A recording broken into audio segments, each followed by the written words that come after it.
Think there's nothing to do in Newcastle and Lawrence County? Then think again. Always stay connected to Nctv45 to receive the information on events going on in and around the area on a daily basis. Programs to view are Newswatch, The Morning Show, and Community Happenings. Nctv45 takes pride in bringing you the event and organization info that you want. Nctv45 is the #1 media source locally. Nctv45, anytime on your time.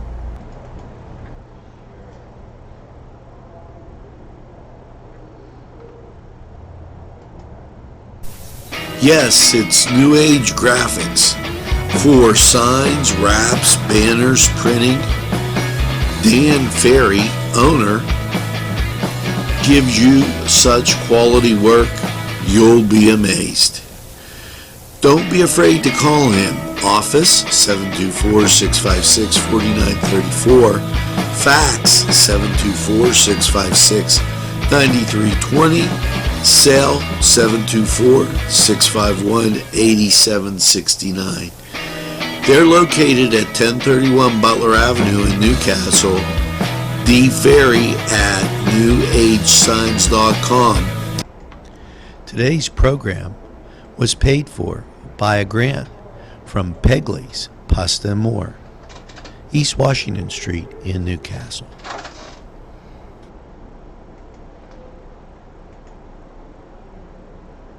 Simple elegance in a majestic setting.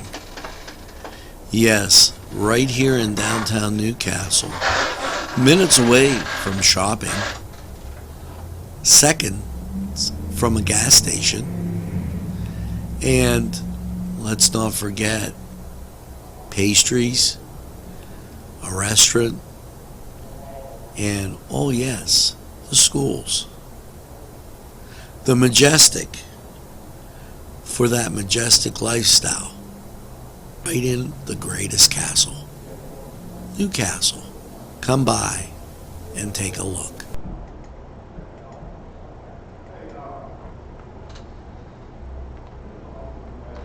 Okay, folks, do we have an evening news watch for you? We're packed with just about everything you could imagine, and I just wow, it's a lot. So why don't we get right to it? And first of all, streaming on the bottom right of your screen, it's Food and Fun. For those kids with free and reduced lunch, place they can get a snack, dinner, lunch, breakfast, according to the schedule. So that's out there for you. And we're going to get to our top story, which is multiple top stories. And Ricky, kind of glad you're out there with this one. This was a release from Aaron Bernstein, following nearly a year of negotiations. Historic legislation created for separate state championship brackets for high school sports in Pennsylvania was unveiled. The House Bill 1600 would change the athletic playoff structure governed by the PIA to include public and non-public school champion in team sports facing competitive imbalances. And the new playoff would apply to football, baseball, softball, girls and boys basketball, volleyball, and soccer. So rather than me go through this whole big rigmarole, what I'm going to do is we're going to cut exactly to the meeting. Now, this was sponsored by State Representative Aaron Bernstein, and I wanted to give him credit as it's his legislation, and he was with a few other people. And, well, let's just put it together and give you a nod on this legislation. Here we go. And talk a little bit about what we've done, and then we'll also answer your questions here at the end. I'm a big believer that government should work to solve problems, but as most of you here in the media know, that's not always necessarily the way that works here in Harrisburg. Whenever I ran for office, I came here to fix problems, and I was prepared to take on tough issues. Tough issues where there are systems that have been broken and people that are being treated unfairly. This issue is we're talking about with the PIAA reform. It's been talked about for a long time. Parents, coaches, administrators, school boards, student athletes, they've been talking about this ever since I can remember when I was in junior high and in high school. And we brought a group of people together. And when we sat down with the original folks who we sat down with, the people that are here behind me, who I'll introduce here in just a moment, there was many discussion that we could not come to a final resolution. I think that I was surprised, and many other people were surprised, that when we sat down and had our initial conversations, there were so many more things that brought us together and that we agreed on, and actually very few things that we disagreed on. We spent the last year working together, putting students first. And each of the people behind me that represent folks from public schools and private schools have always put students first as we've worked through this. Before we get into the details of the legislation, and I turn it over to some of my friends who we've worked with on this issue, I want to thank some people. First and foremost, Eric Failing is behind me here from the Pennsylvania Catholic Conference. Also, Sean McAleer, who's not able to be here today, the Director of Education from the PA Catholic Conference, has been instrumental in this work. The Pennsylvania Equity Steering Committee, which represents the public schools across the entire Commonwealth of Pennsylvania, specifically as it deals with the PIAA issues. And that is Bill Hall, Bill's this way, sorry, and Len Rich, who's actually from right next to where my district is at Laurel High School as well. My team, and I have a great team that has worked on this. This isn't just the four of us on the stage that have worked on this, but I have a great team of folks. Nick Karen is my chief of staff here in the back, who just does an exceptional job, not only on this legislation, but so many other things, as well as our communications coordinator. Abby Haslam has been instrumental, especially in setting this up for having everybody here today. Our leadership team in the House of Representatives, led by Kurt Sonny, the chairman of the Education Committee, and his entire research staff, particularly Elena Koltash, has been very helpful in this, as well as Leader Cutler and his staff, with Jeremy Keel leading the floor. Really, this is about a group of people and a team that have had great relationships that have come together to build what we've done and what we're unveiling today. I thank you so much for working together on this. And for those people, they've never given up hope that there's the opportunity to come to a good, strong resolution that benefits everybody. So we've reached a solution, and that solution is the Parity and Interscholastic Athletics Act. It'll be as House Bill 1600, as you can see in your packets, and it'll be introduced later today. This bill is equally centered and focuses on students and student athletes from private and public schools across the Commonwealth of Pennsylvania. This impacts hundreds of thousands of students, what we're talking about today. House Bill 1600 creates a separate playoff brackets, just and only as it deals with the actual PIAA playoffs. So not those district playoffs like the WPIAL or District 10, but only the PIAA state tournament. And then at the very end, the one bracket of the public schools and the other bracket of the private schools will come together, and they will play and call it a Super Bowl, or a final championship game in the Commonwealth of Pennsylvania. We also wanted to make sure this was not just about trophies. This legislation is not just about trophies and rings and banners. This is also about making sure that students are protected. This eliminates the transfer rule, making students immediately eligible for play after transferring schools if he or she meets other eligibility requirements. And we know that this has been inconsistently enforced. While the PIAA and the districts have tried to do their best, there's so many mitigating factors that are there, and students are being hurt and harmed not only athletically, but oftentimes academically, because they're not when they try to transfer schools, they realize they can't play at a certain place, they may transfer back. We're eliminating that and taking that away to make sure that we're putting students in the best position to succeed, both athletically as well as academically. The other thing that it does is we've seen issues across the Commonwealth of Pennsylvania where private schools and Catholic schools are being blackballed or shut out of regular season play. We have some very stringent pieces in this legislation that ensure that that doesn't happen, where if a team forfeits 2 or more games in a season, they would be ineligible to participate in the PIAA playoffs. That protects our Catholic school friends from being blackballed or shut out of regular season games. We wanted to make sure that that happens because every student athlete ought to have the opportunity to play and learn the great life lessons that come from athletics. We focused on the team sports where we believe that the best impact could be made. The bill also allows for separate bracket championships in the future should some sports gain in significant popularity. So if there are at least 50 public schools and 50 private schools that are participating in a sport, the PIAA would then have the ability to put this system in place.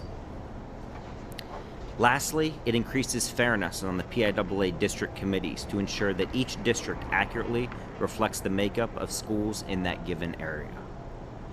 I'm going to turn it over to some of our colleagues that we've worked with through this entire legislative process.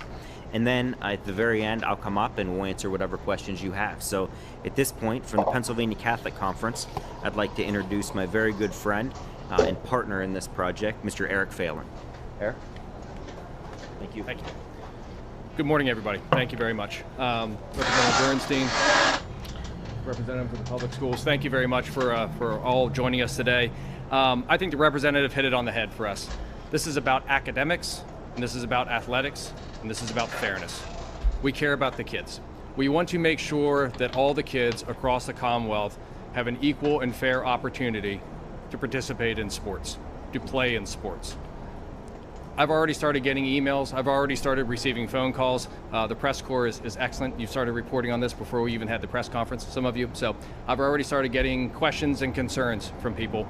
And I understand that. This is a big change. And we've worked very, very hard together. This has been a fantastic partnership between the public schools, the legislature, and the private schools to put this together. But change can be scary. You're gonna have to walk down. Please, I'm in the middle of Newswatch. Don't make any snap judgments or any snap decisions until you get a chance to fully take a look at the legislation. I think we've made a lot of very, very positive steps in this bill to help protect all of our student athletes from all of our different schools, whether they're public or private.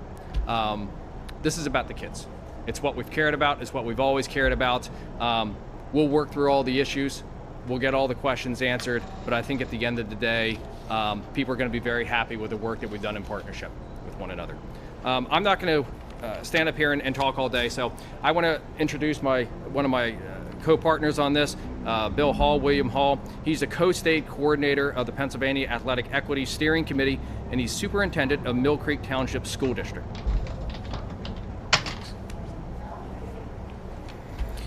Morning, everyone.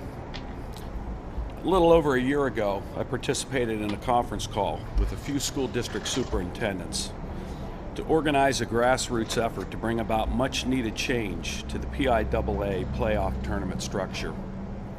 At the conclusion of that conference call, we agreed to form the PIAA Equity Steering Committee and arrange for a PIAA Equity Summit meeting that was held last July in State College, PA. Our goal was simple: to establish a separate playoff system in order to level the playing field for everyone across the state. Our efforts to accomplish this within the existing PIAA governance structure were unsuccessful. And on December 11, 2018, we received a letter from the PIAA which stated the following. The PIAA Board of Directors recommends that the PA Equity Group, the Pennsylvania Catholic Conference, and the Pennsylvania Charter School Coalition attempt to work in unison to find common ground within their respective groups in providing proposals for consideration that are consistent with the intent of Act 219 and further aids in establishment or revision of policies for the betterment of all student athletes. We stand here today having completed this task with the introduction of House Bill 1600. I would like to thank Representative Bernstein, Mr. Eric Failing, and my state coordinating partner, Superintendent Leonard Rich, for your collaboration and persistence in drafting legislation that provides playoff equity and fair competition for all high school students within our Commonwealth. I would also be remiss if I didn't recognize Superintendents Eric Zelenko, Jason Moore, John Sarandria, and Attorney Larry Kelly for their help in our cause. At this time, I'd like to introduce my partner, Mr. Leonard Rich, who is the superintendent of the Laurel School District.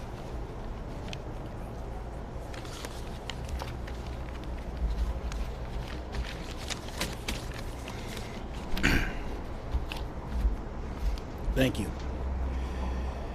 The Parity in Interscholastic Athletics Act will impact hundreds of thousands of students across the Commonwealth.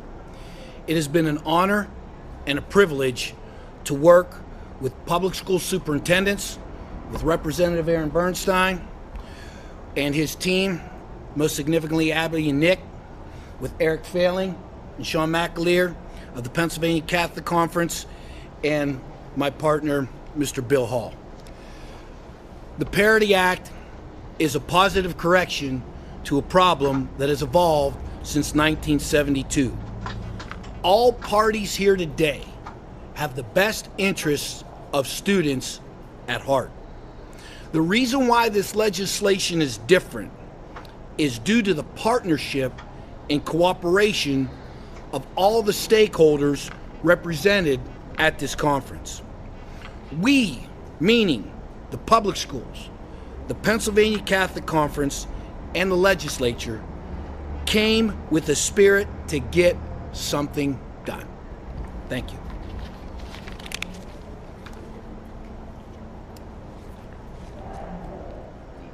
Oh, I took them all, didn't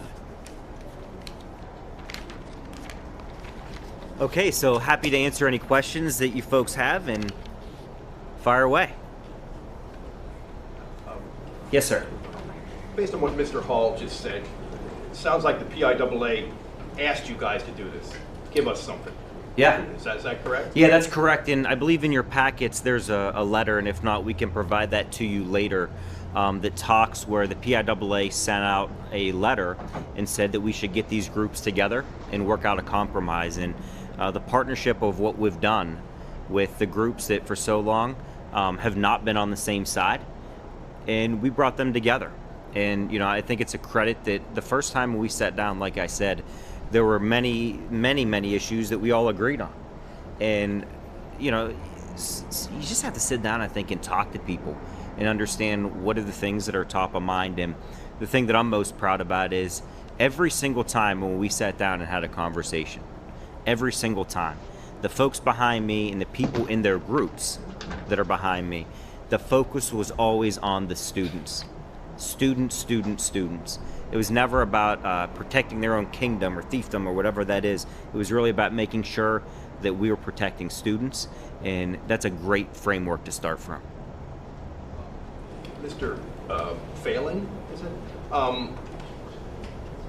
Every other time I've been at one of these things, your organization has been as opposed to this as it's possible to be. What changed? Thanks.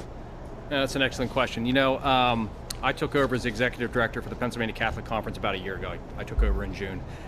Before that, I was the director of social concerns, so I was a lobbyist on social issues. What changed? We just want to make sure that all kids are treated fairly.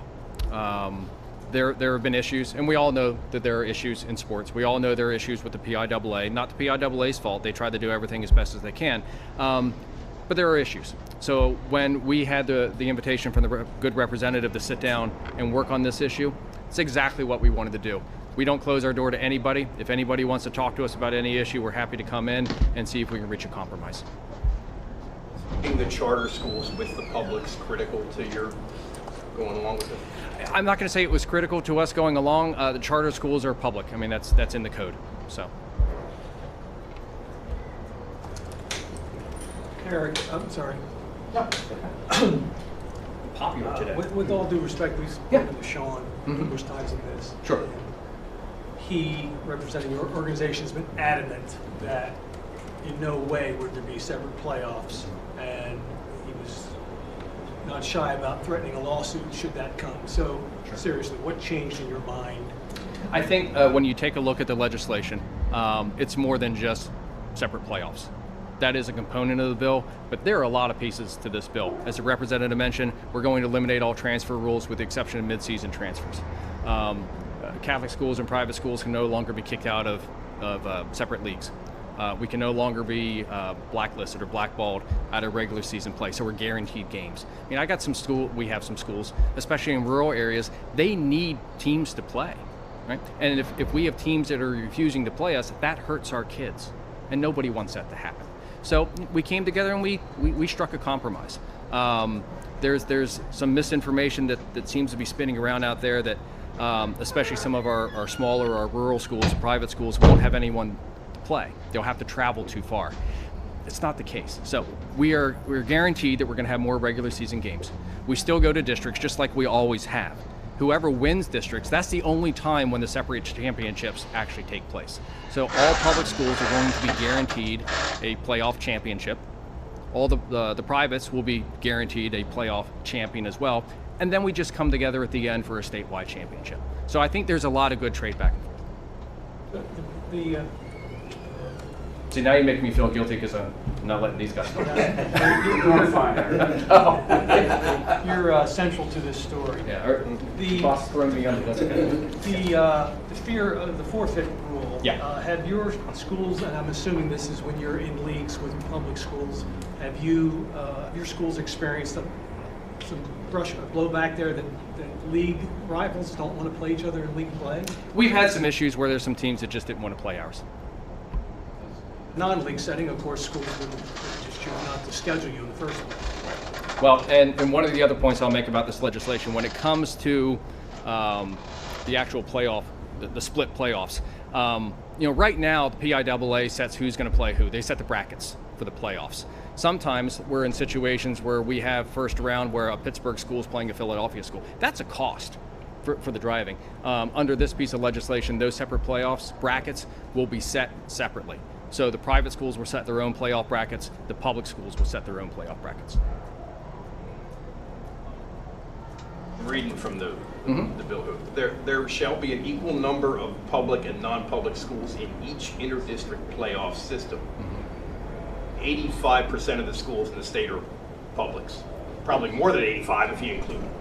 So this means I'm reading that to mean a much greater percentage of private schools will qualify for states. Well, again, we have separate playoffs now. So you're going to have a private school playoff champion. You're going to have a public school playoff champion. And then the winners of those two championships will come together for a statewide. Did you want to talk? If there's 32 teams in the private state bracket and 32 teams in the public state bracket, that means a much greater percentage of private schools are qualifying for states. I'm just saying. Yeah, that's correct. But and I think the reason that we came to that was the following.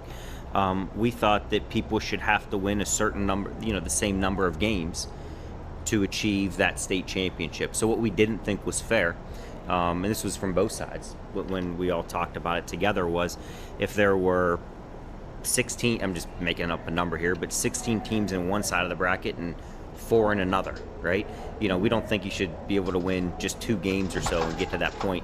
So, ultimately, what I see that as is more kids are getting an opportunity to play in the final first state championship. And I think anytime you're giving more student athletes an opportunity to go and learn from those experiences, remember, so few actually end up making a living at this, right? These are about the life lessons that these folks are able to learn, these young people are able to learn. We're just giving more people an opportunity. At the district level, the publics and privates will compete against each other? That's correct. So there'll be no change at that district level.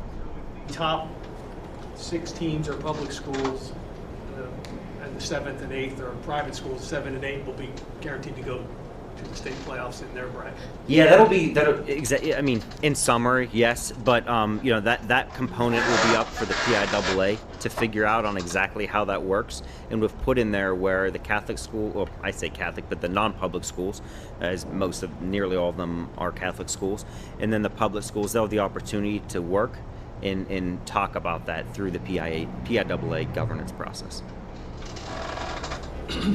What will the transfer structure look like now? That's been obviously a contentious issue in this conversation since it began. So by removing this through legislation, what would that look like then? Would it revert to what it used to be? Would there be some new stipulations or anything put in place, or how would that look moving forward? Sure.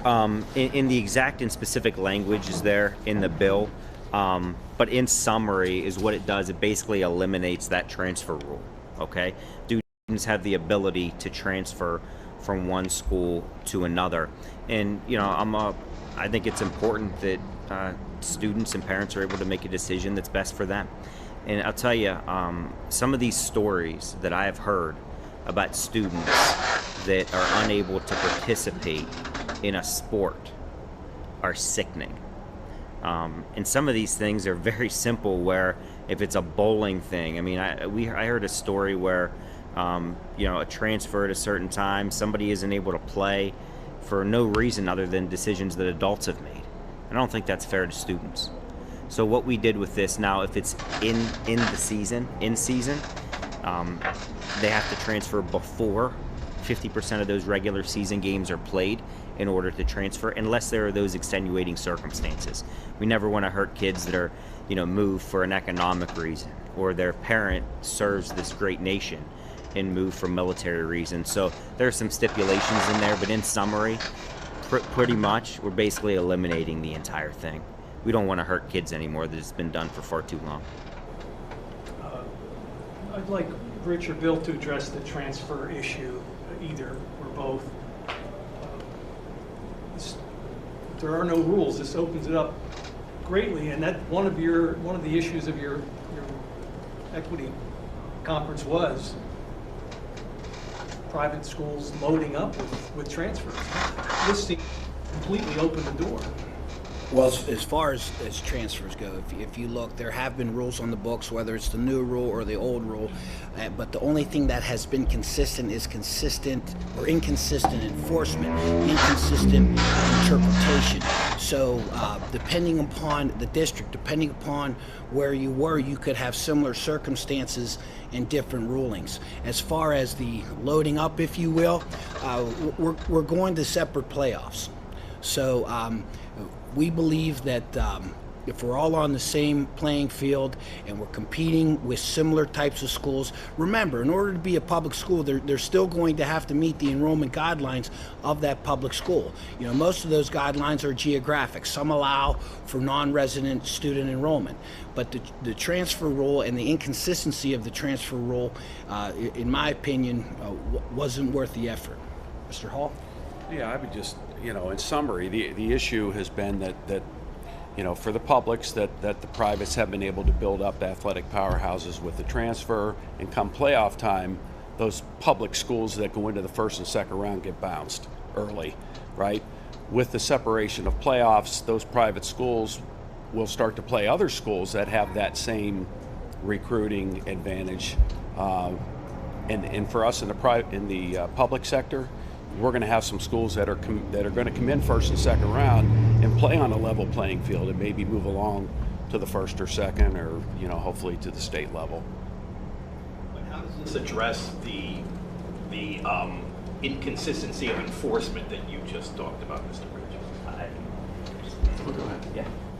Yeah, I can handle that from a legislative standpoint. It's very clear, and by Pennsylvania statute, the PIAA would be bound by Pennsylvania statute for what we have are on the transfer rules. So it really makes it where there was wide disparity in enforcement. You will no longer have that due to the statute that will happen when we pass House Bill 1600. Yes, sir. Obviously, there's consensus among the group here, and you mentioned the education committee. What's your sense of timing? Is this something you think is going to sail through fast track in June, or what is your... Yeah, thanks for the question. So, worked very closely with Kurt Sonny, chairman of the education committee. My intention and ask will be that this bill moves very quickly, and I think that Chairman Sonny will do so. We've also been working very closely with the leader's office, and they've committed to help us with this process as well. They were all brought into this. This isn't a couple people that went rogue here. This is about, we brought really everybody to the table you could imagine in order to have these conversations. Everybody was invited. Sense of whether or not the Senate's going to move it? We'll see. You know, my guess is the following, where when you have something where all sides are on board, the public will be, is pretty darn on board with this, that the Senate will do its job and impose the will of the people. Yes, sir. Again, I'd like to address this to Rich or Bill. So there will be separate state playoffs for publics and privates, and then the two champions will meet. In the public's eye, that overall champion will be considered the state champion. One of your main points at the beginning was that your public schools did not have a fair chance to win a state championship. Explain your thoughts on that. I mean, This is easy. Pennsylvania public schools will be able to compete against other Pennsylvania public schools and hang a state championship banner. They will be crowned the Pennsylvania public school champion. And we felt that was a good compromise with this organization and with this working group. We will have public school state champions. But my point is, I understand you'll have a banner, but if your state champions lose that final game in public view across the state, is your school going to be viewed as the state champion? I don't think it'll tarnish the championship. I think it is what it is, and people understand the ground rules. When it comes to that last game, if you will, you have two champions playing off.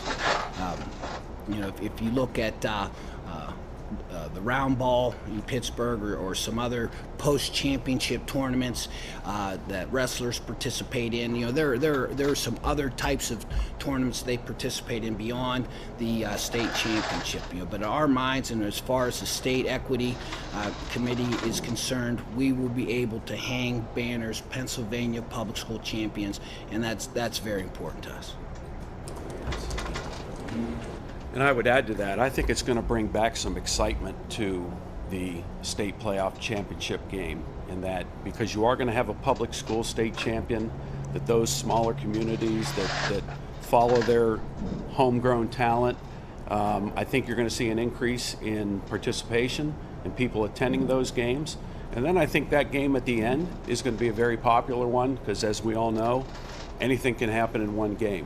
The issue is with the separation, that the field is level between the public school districts and the privates, and that's what we were looking for all along. Just level the playing field come playoff time, give both sides a chance to hang a banner, and then play a game at the end.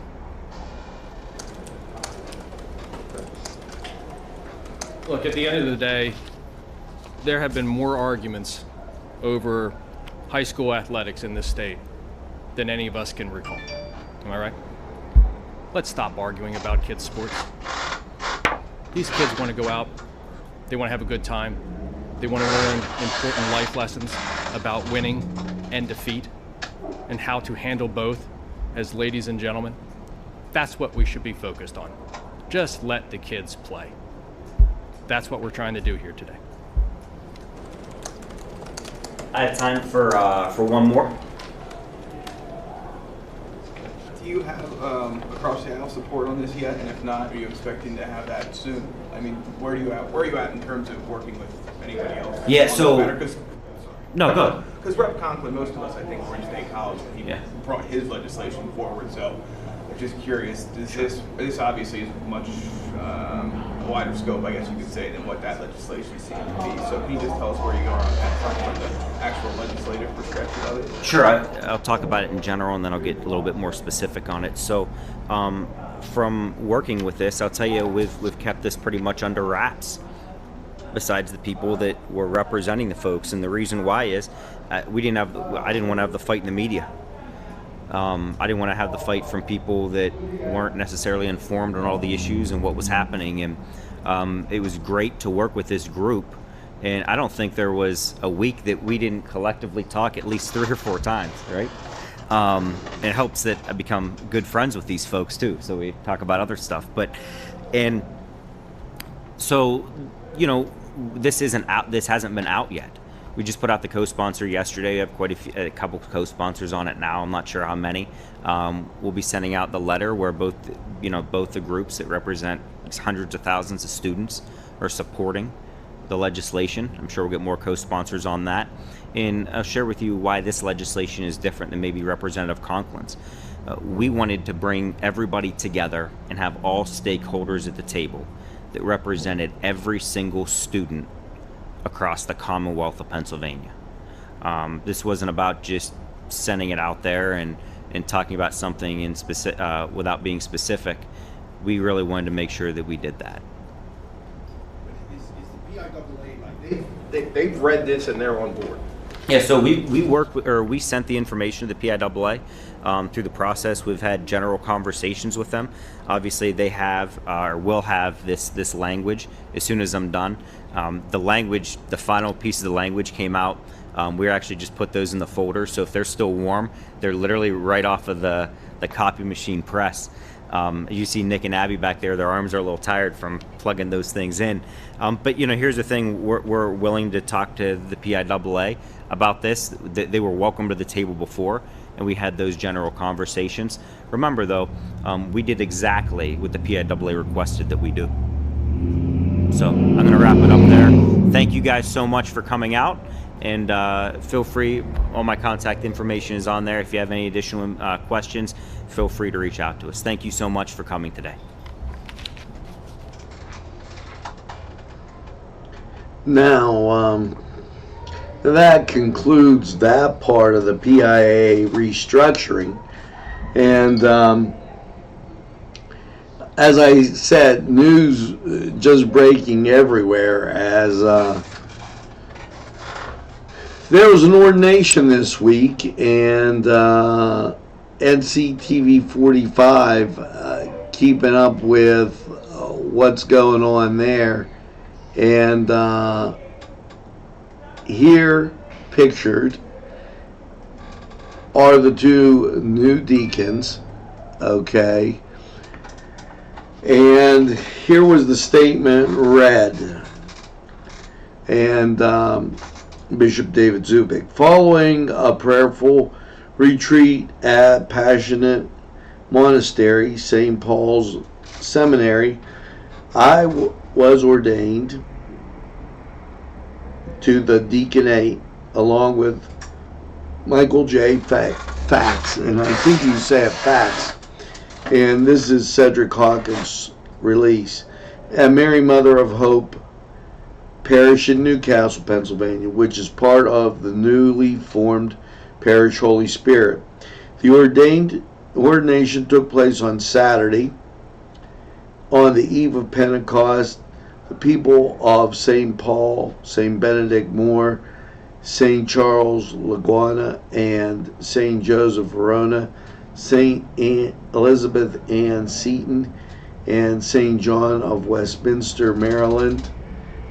Okay, and all of the above, Lawrence County could not have been more gracious and supportive of last Saturday. Love and prayers to all of you. That from Matthew Hawkins, and we'll make that picture a little bit bigger. Thus you can see it. Matt, a great guy, and I wish him all the best as he goes on with his studies and ministry into the priesthood. So, as I said, lots going on here on Newswatch. It was, you get some of those days where it's like a yawner, and then you get another day where it's all coming at you left and right. And I did want to get to this very important advisory that came out from Governor Wolf's office, and here it is. Okay. Now, we had been talking about this, and the governor outlined it all week in his all different communiques that had come out. Governor Wolf had been talking about the Wolf administration testifies to benefits of Restore Pennsylvania. He went on to say, we began by identifying areas of need. Last year was the wettest year on record. Pennsylvania's resulting in over $100 million in damage to state-owned infrastructure, tens of millions of property damage, at least 2 deaths.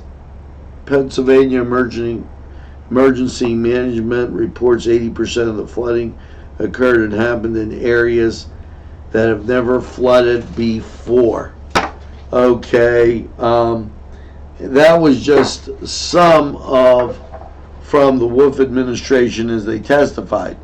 Now, Lieutenant Governor Fetterman also got in the act, and the Sharon Herald, the Meadville Tribune, KDKA, and WKBN also were instrumental in printing all those stories.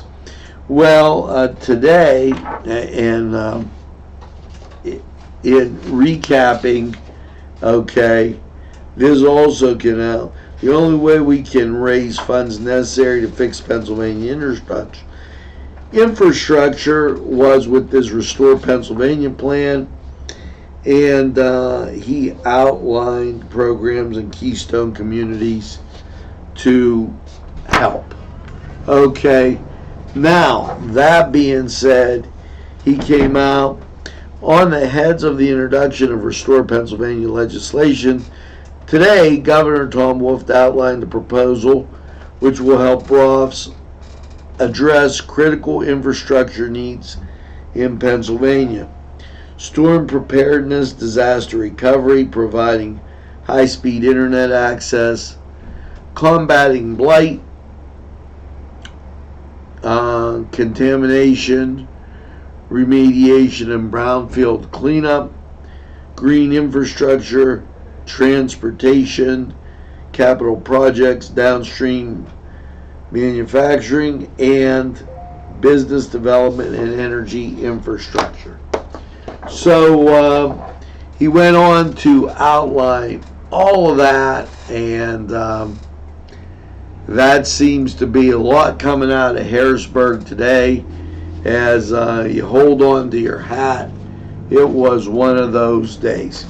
Now, with all that being said, okay, here's another important little tip. As the YMCA, Junior hockey is back. Junior Pens hockey. Now, learn the basic skills, handling the passing, shooting, defense. It begins June 15th, and it's for ages 5 to 12, Saturdays 10 to 11. It's deck hockey. $4 $40 for members, $55 for youth members, $75 for non-members. Okay, and also keeping with the why, and wanted to make sure you knew about the luau. Now that's not going to occur at the downtown Y. That is, that is at the Y zone out in Neshannock Township. They're going to have just a great time. They're having a luau, and they'll have games, snacks, and they talked about it, and I'll be a son of a gun. Here it is. I knew I had it right there, and presto changeo. Family Fun Night, Y-Zone Luau, 6 to 8, Friday the 14th. Okay, on June 14th, the Y-Zone will become a tropical paradise with luau-themed activities, fun for all the whole family. Join the entertainment, dress in grass skirts, Hawaiian-style shirts for lawn games, creative crafts, music, and much more. Lawn games, prizes, food, limbo contest, create a lay, family fun, and get this one because the next one is until July 12th, and you bet your bippy you better be there. So just an idea of everything that's coming out, and this just breaking. Governor Wolf commends bipartisan support for state-based health care reform, and this, I mean, just coming out. I told you it was a busy day in Harrisburg, and let's read this. Governor Tom Wolf thanked and commended the House members for overwhelming bipartisan support of House Bill 3, which creates state-based health insurance exchanges in Pennsylvania, increasing access to affordable health care, saving money for both taxpayers and the state. It's a good day when I can say I appreciate the approach as an issue in bipartisan fashion. They accomplished something that increases access to health care while saving Pennsylvanians money. Thank you to the House and leaders Coulter, Dermody for their leadership in getting an important legislation passed. It is my hope that the Senate sends it to my desk. Okay, since the Affordable Care Act has been relied on by the federal government to run the health insurance exchange, the federal government pays to operate the exchange by changing insurers' 3.5% fees. Okay, a project $94 million for Pennsylvania insurers. The fee is expected to be cut by 3%, but in 2020, this would equate to $87 million from Pennsylvania insurers. So that's a good thing. It's going to save a lot of money. That just in, and I mean just in momentarily, that bill going on to the Senate as bipartisan support for House Bill 3, state-based health care insurance exchange in Pennsylvania. It could be there very, very quickly, and that's just a big plus for Pennsylvania, and I definitely salute everybody there in the passing of that. And of great bipartisan legislation. Now, if you're missing Newswatch, if you're not telling a friend, you're missing a whole lot. So hang in there. We're going to go to the Cedar Sports Corner, and we'll be right back after these messages.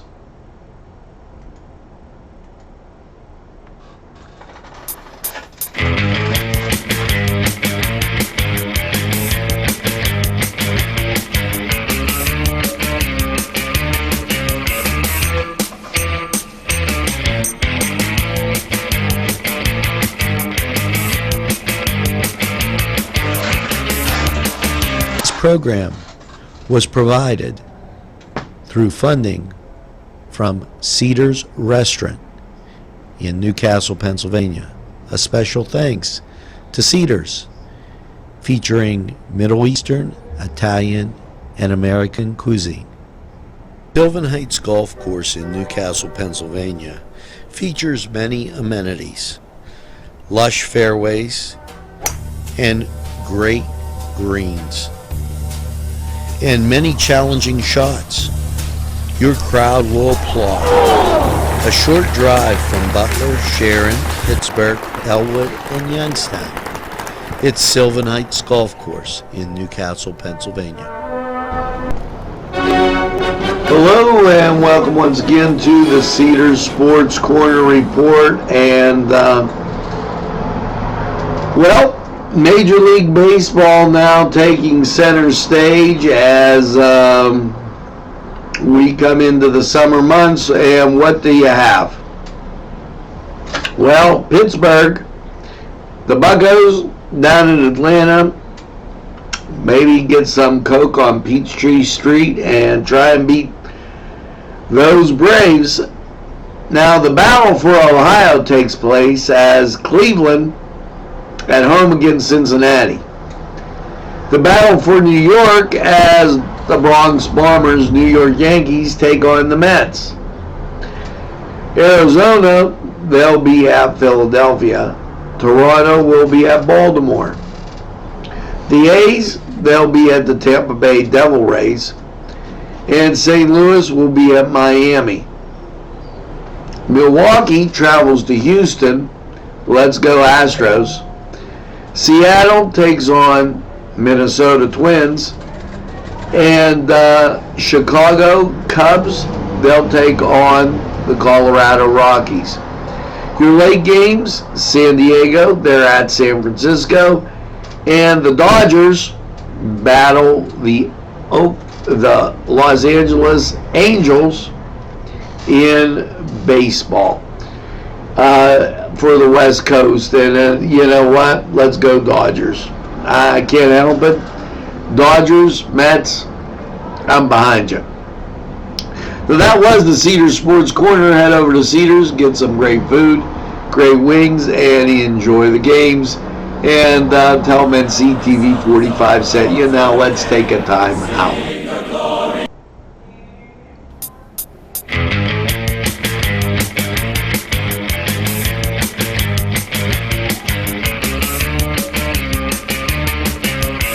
Hi friends, I'm Gary West, and whether you find Augustine's Pizza at your local grocery store, well, the folks at Augustine's Pizza hope that their pizza is always your first choice for any and all occasions.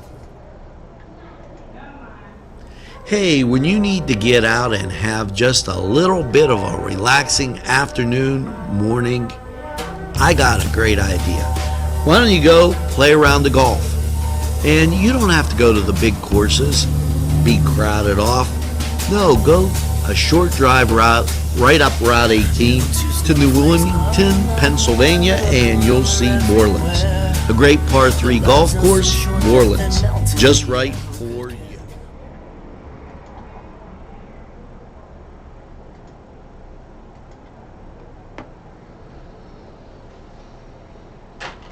Now, to further get you caught up on baseball action, and this happening in the next 15 minutes, tonight, Wilmington takes on Laurel at Laurel High School Field. That's a junior high game. Pony action, Clarion versus Grove City, at Grove City Memorial Park. Neshannock South at Mohawk, 6 p.m. at Mohawk, 11 and 12. Wilmington 1 at Newcastle 2, that's at Dean Park at 6 p.m. Newcastle 1 and Newcastle 3, that's at Field 1. Neshannock 1 at Mohawk 1, that's at Field 1. Shenango 2 at Laurel 1, that's at Field 1. All 6 o'clock starts. Neshannock 4 at Neshannock 2, Lower Pearson. Wilmington 2 at Neshannock 4, Lower Pearson. Shenango 1 at Neshannock 3, Upper Pearson. And there is a North County game that's in 30 minutes at 6:15. Thunder versus Summertime Heroes. And Zooks at Castlewood, and that's at Brady's Run. So that's an update on baseball. Now, as we continue on with Newswatch, a few reminders. And once again, this in from the state of Pennsylvania, as they talk about property tax and rent rebate program application extended to the end of the year. We told you distribution of these rebate checks doesn't begin until July 1st, but they have extended the application. They have seen the availability of funds, and this will run to the end of the year, December 31st. So if you need to get that in, make sure you're on the ball with that. Also, the state releasing a campaign ad, and don't blame them. Department of Health launches a multimedia campaign to help prevent children from vaping. Come on, guys. If you're a parent, you got to be on top of this. I mean, it can't be good. Chemicals being ingested into the body. Just not thinking that's a good way to go. And so once again, food and fun streaming right here at the bottom of your screen. Make sure that you're able to get that youngster fed, as that very important. I don't want to see anybody go hungry, and why, we'll start your streamer again, as that's not it. But sometimes, you know, you click the wrong button, and that looked like Josh from the Renova Music Festival, and this looks like food and fun.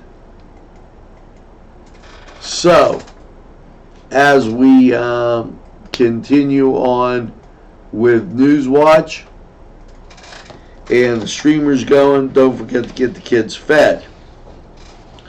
Now, spring wish list. City Rescue Mission needs your help. Call 724-652-4321 for more information on what they need. They need quite a few things, and you can help out somebody in need for just a couple dollars. CYO basketball, they're going to be having their, at 5 p.m., the 20th is going to be their reunion. And I call it a party. I coached. I loved it. I coached at Mary Mother of Hope. Yes, I am a St. Vitus parishioner. But it was a blast, and I wouldn't trade it for the world. It was that much fun. Saturday the 22nd of June, it's the Veterans Motorcycle Run. Yes, this is Stand Up for Veterans, rain or shine. A police escort, no stop riding through Lawrence County. And riders $25, passengers $10. This is from 10 to 4 at Cascade Park. Saturday, June 22nd. That is basically a week and a half away. Now, you're going to have to get on the ball because the veterans, this is what funds the veterans stand down and helps those less fortunate.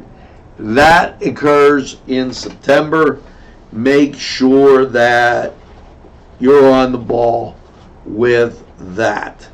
Now, as you can see, everything came in, and we've had one of those banner news nights. Governor Wolf stepping up to the plate saying Pennsylvania deserves an adequate funding without impacting resources and infrastructure. He's dialing it up against the places that don't want to have a police force. We all want safe communities. This means an adequate police protection and structurally sound roads and bridges. But right now, some municipalities are not paying their fair share to compensate for the deficit being taken from the motor license fund. It would otherwise go to roads and bridges. They're asking that those places that don't have police forces and rely on the state police, this is a fee, is about fairness. While 80% of Pennsylvanians pay for their local police, some places don't, and this would charge them. So Governor Wolf stepping up to the plate on that one. And now it's time to get to Lawrence County 45 weather. And let me tell you, there's days that if you miss a day, you missed it. Today, sunshine, wall to wall, blue sky. There was blue sky for morning, midday, and now the nightly news watch, currently 72 in Newcastle. Sunshine abounds, and well, we'll check it out to see what we're expecting for this very pleasant evening. And then we'll be right back with a whole lot more on Nctv45 Newswatch. Coming right at you, the train. Golf course in Newcastle, Pennsylvania features many amenities, lush fairways, and great greens, and many challenging shots. Your crowd will applaud. A short drive from Butler, Sharon, Pittsburgh, Elwood, and Youngstown. It's Sylvan Heights Golf Course in Newcastle, Pennsylvania. Tuscany Square Restaurant, 3470 Wilmington Road, where old world charm meets the modern conveniences of today. Spacious seating and amenities await. Fresh ingredients that make that just right pizza or entree. It's Tuscany Square for your next event. Stop and see us or give us a call at 724-654-0365.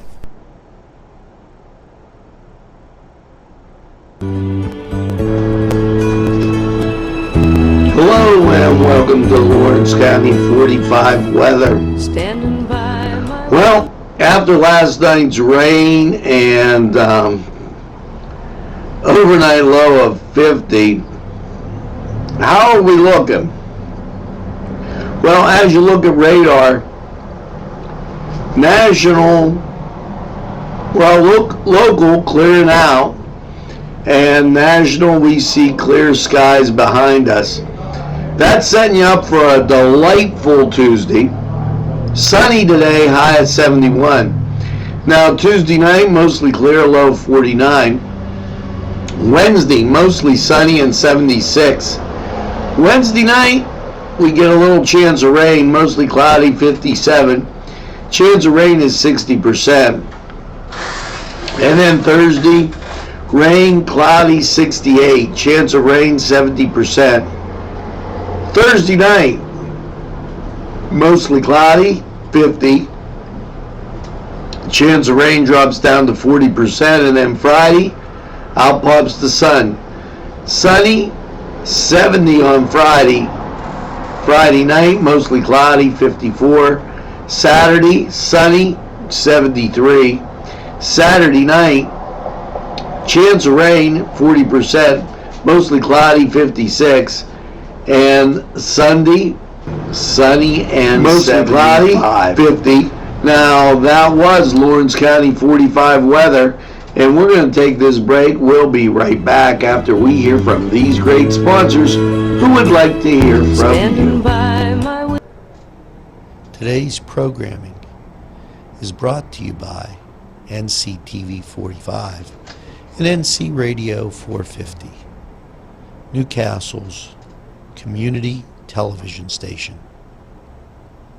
Nicco & Sons Sales and Service, 347 East Washington Street, Newcastle, has lawnmowers of every type. Zero-turn country clippers, made in the USA, 42-inch to 54-inch cut. Batteries by Oregon. They'll service at your home or their shop. Service specials start as low as $69. Call Jim Nicco & Sons, 724-652-60. Your family and friends will be pleased if you suggest dining at Mary's Middle Eastern Restaurant in Newcastle. Lamb and chicken dishes, stuffed grape leaves, tabbouleh, hummus, kibbe, and so much more from their huge menu. When you're looking for something different for your dining experience, then Mary's is the answer. Many of their customers come in from nearby counties. Mary's Middle Eastern Restaurant, located on Long Avenue in Newcastle. Call 724-652-2447.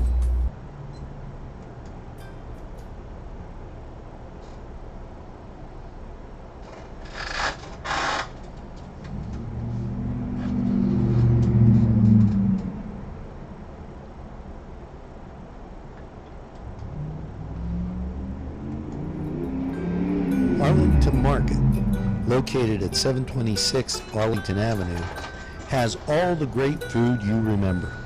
Yes, their canned goods are fantastic and feature that old world taste.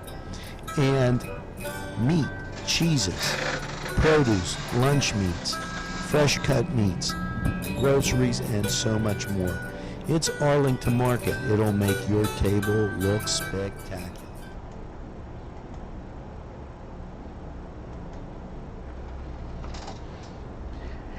Hey, and while I was a little slow on the Cindy and Joe Felina click, Arlington Market, Joe, appreciate ya. And just watch for Cooking the Castle. That's coming up. And I might just put that out tomorrow with how busy it's been here at NCTV45. Now, shredding event, June 29th. Yes, this being done by Commonwealth Bank. It'll be at 10 a.m. Help prevent identity theft. Go to the shredding event, and that'll be up in Union. So, folks, holy cows and jammer snappers. Just a whole bunch of everything going on. Remember that starting in 30 minutes is the Western Allegheny Railroad at Moraine State Park. They're going to have a talk. This is ran from Queens Junction to Newcastle from 1906 to 1939. And this will be at Shelter 7. Get out there. Don't forget about that. And Apple Castle, Read, Learn, and Grow. That's on Wednesdays, which is tomorrow. And that puts you in that 9 to 11:30 spot Join them Wednesdays. Call before for reservations. $5 for a child, $1 for adult. Bees are the theme, and 724-652-3221, and that'll give you that. Now we're going to go to these sponsors, and LGKG. How about them? They're doing it upright. They were in that mix with the PIAA, so hats off to LGKG. Now, let's take a look at these sponsors. We'll be right back. Today's programming. There's more than meets the eye. Gotta give them a Newcastle a try. They're a small town for living. Look around.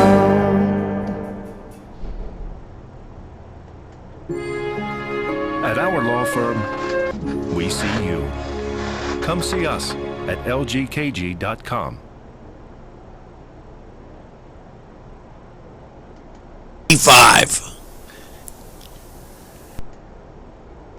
This program sponsored by Lombardo's Apothecary, located at 1230 South Mill Street on the south side of Newcastle.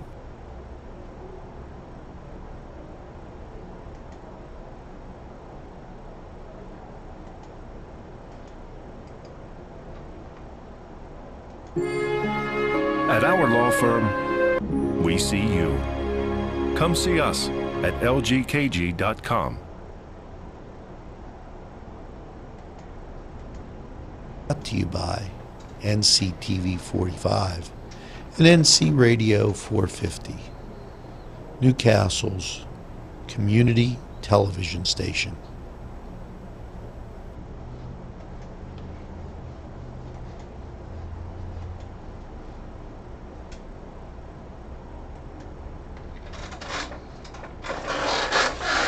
And as this streams, to give you some idea of where those kids could get something to eat, and we come to the close of another Newswatch, I want to tell all our sponsors thank you for their undying support and coming up to the plate and stepping up whenever the cause is there.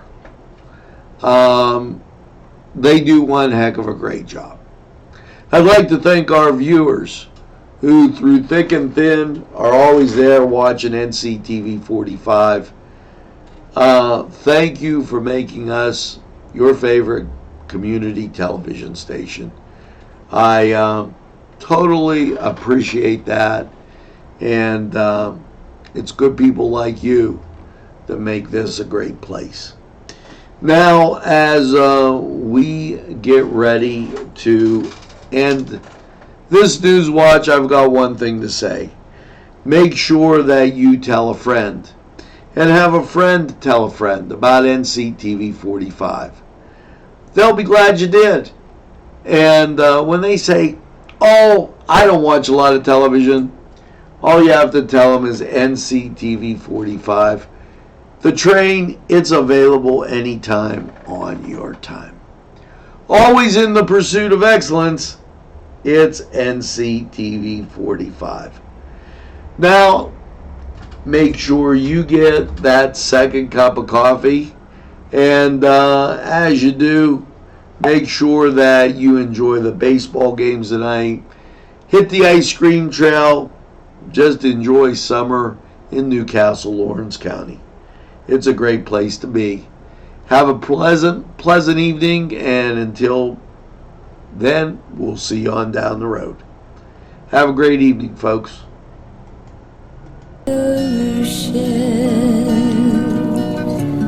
Got my ticket for the midnight plane, and it's not easy.